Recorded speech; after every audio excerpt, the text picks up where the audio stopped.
Retired Vice-Admiral Mark Norman is a former Vice Chief of Defence Staff of the Canadian Armed Forces. He's now a Senior Defence Strategist at Samuel Associates. It's a consulting and government relations firm that assists clients with securing government contracts, including defence procurement contracts. Vice-Admiral Norman, great pleasure to see you. Thanks for making the time. Yeah, you're welcome. I wish it was under better circumstances. I do too. I wanted to put Rose Gottemaller's comments to you right off the bat. She sees or interprets what happened over the weekend, that attack on the military base, as a warning. Do you see it the same way? I do, and I think it's not just a warning. It's also an expression of capability and intent on the part of the Russian forces to say that they have no concerns about reaching that far into the west of Ukraine. And I think they're watching very carefully these humanitarian and resupply cargoes, supply trains and logistic trains very carefully. Do you think, as she did, that's where they would stop? That they don't have the capability from a military capacity point of view of going beyond that, or do you think it's a real risk? Well, I think the answer to your second question is it is a real risk, and they know it's a risk. I've said before, and I'll repeat it with you today, I do not believe that they have the intent to actually confront NATO directly, but they are clearly sending signals so that there is no question on the NATO half of this relationship that they do not want NATO entering into Ukrainian space. And as I was saying earlier, I think this resupply corridor is a real vulnerability to them, and I think they're going to start to squeeze it over the next few days. What does that mean, for example, for lethal aid shipments, so much of which is coming from NATO allies to aid Ukrainians' military? Do you think that kind of thing is in jeopardy? I do think it's vulnerable. I found it intriguing that your Deputy Secretary Gottmuller said that they're following sort of unplanned routes and trying to avoid detection. And I think that's a legitimate tactic on the part of the Ukrainian military. But at the same time, I think the Russians will be looking very carefully at where those convoys are. And they're a legitimate target. They've made it very clear that they're a legitimate target. And in terms of the rules of engagement and the laws of armed conflict, that's entirely appropriate that they would attack those convoys. According to those rules, but obviously, not good for Ukraine. Correct. Absolutely. No, I mean, you're right. And I think that this is one of the unfortunate vulnerabilities that we're starting to see.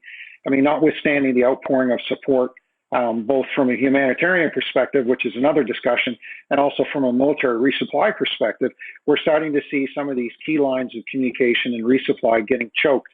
They've cut off access to the Black Sea. They're controlling access in the east, and really the only lifeline is this route through Poland that has been highly publicized over the last couple of weeks. What does that mean for NATO's strategy, do you think, going forward? Well, I mean, I think we're starting to see indications that NATO's strategy is to do whatever they can short of engaging in Ukraine. So I think there's a lot of military planners in NATO who are dealing with the concerns of deterring potential attacks along the Eastern Front, but there's also a group, I'm sure, who are looking at the vulnerability of these supply lines we're discussing right now, and what do they do if the Russians start to choke them off? And I'm not sure there's a lot of options because what we're really dealing with here is a land bridge through Poland, and that's the only viable route given the circumstances across the country. We are expecting to hear from President Zelensky when he addresses Parliament tomorrow, and his main ask for NATO allies, I know you're familiar with, is very much a military-focused one, and that is to, if not designate the area above Ukraine a no-fly zone, provide them with equipment that would enable them to be able to shoot down Russian planes themselves. Is either scenario likely to you or possible to you? Well, I think the provision of advanced air defense capabilities is a viable strategy for NATO and the allies. We've seen a lot of man-portable equipment already been sent into Ukraine, and it's being used to great effect if we can trust the reports of lost Russian aircraft. The ability to ramp that up into more sophisticated capabilities will depend really on the ability to get it to the Ukrainian forces and for them to set it up and use it. That could be a bit of a challenge for them.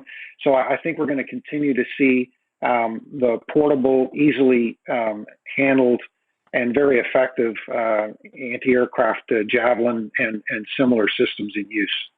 Just really quickly before I let you go, Vice-Admiral, your assessment of Russia's military capacity. And I've read so much and heard so much about how this fight has not gone the way they would have anticipated. I'm wondering if you agree with that assessment or you think it's overstated. Well, I agree with it to a point. What I think we need to be careful is that we don't completely write off or dismiss what continues to be a capable military, mostly in terms of mass, weight, and the kind of things that sadly we're seeing play out day to day with respect to long-range missile attacks, artillery. It's a very mechanized, very heavy army, and it still has more depth, but we are seeing clearly indications that they're having a rough go of it, which is a good thing for the Ukrainians for sure. But I'm not sure how well the Ukrainians can sustain that ability to push it back, because the Russians are just going to continue to ramp up the scale of their attacks, unfortunately. Okay, I'll leave it there. Appreciate your analysis as always. Thank you. Thank you very much, Vash. Hi, I'm Vashi Capellos, host of Power in Politics. See more of our show by subscribing to the CBC News channel or click the link for another video.